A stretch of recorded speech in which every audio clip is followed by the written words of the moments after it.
Olá, eu sou o professor Alberto e eu quero falar com você sobre o feriado do dia 15 de novembro. Você sabe que dia 15 de novembro o Brasil comemora a chamada Proclamação da República. Isso ocorreu no dia 15 de novembro de 1889.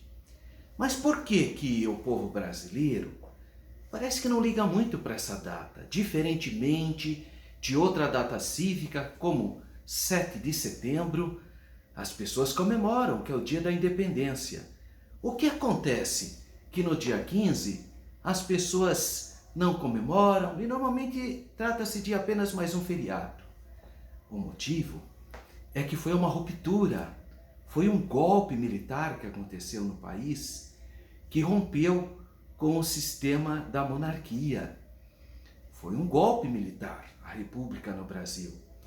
Mas como que foi tão bem sucedido esse golpe que não ocorreu nenhum tipo de revolta, de guerra, nada? Como que isso se deu de maneira bastante pacífica? Você precisa entender que a monarquia estava no seu pior momento.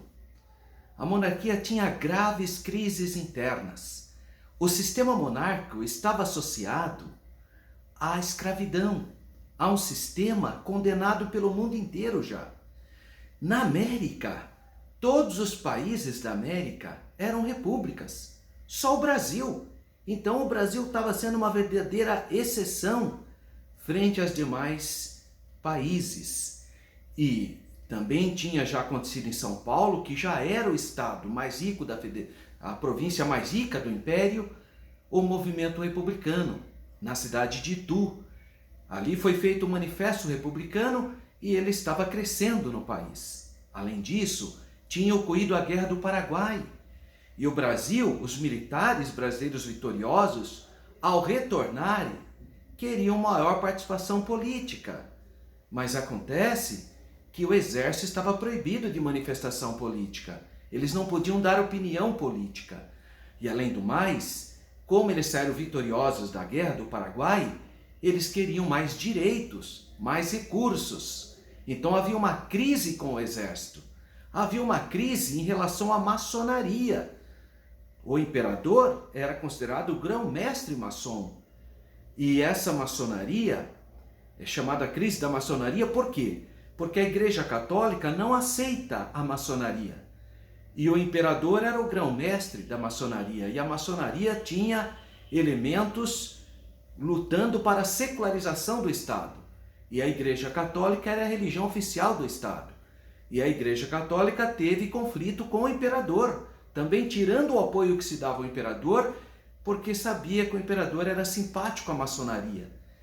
Teve também a crise do chamado sistema escravista, quando a princesa Isabel, que estava governando naquele momento, substituindo seu pai, o Dom Pedro II, proclamou a Lei Áurea, também, isso foi em 1888, um ano antes, basicamente, e isso trouxe um problema para o país, porque os fazendeiros que davam apoio à monarquia, os grandes proprietários latifundiários e escravistas que davam apoio a esse sistema, retiraram o apoio e começaram então a também desejar um outro sistema.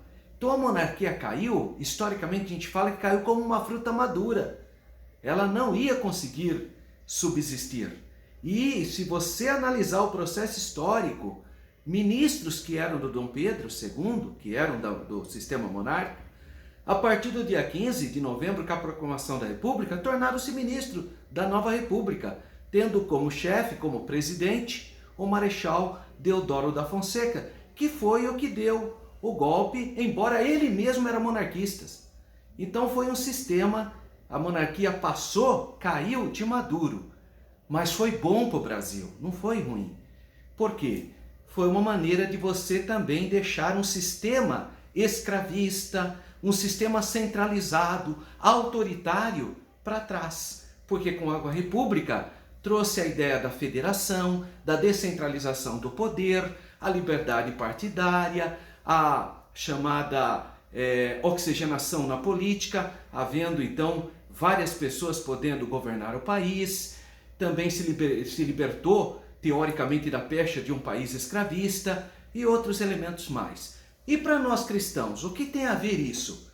Tem a ver que na monarquia a Igreja Católica era a religião oficial do Estado. Então, basicamente, ela controlava os cartórios, os cemitérios, elementos que hoje são públicos, estavam na mão da religião dominante. Com a proclamação da República, o Estado é secular. A partir desse momento, o casamento tornou-se secular, os cemitérios tornaram-se seculares, os cartórios tornaram-se seculares. E isso, para as pessoas de outras fés, de outras religiões, foi muito bom, porque elas passaram também a ter os mesmos privilégios que a religião dominante tinha, que era a Igreja Católica. Então, o dia 15 de novembro, embora foi um golpe militar, ele tem todos esses elementos que é importante a gente fazer a reflexão. Bom feriado para você. Um abraço. Fique com Deus.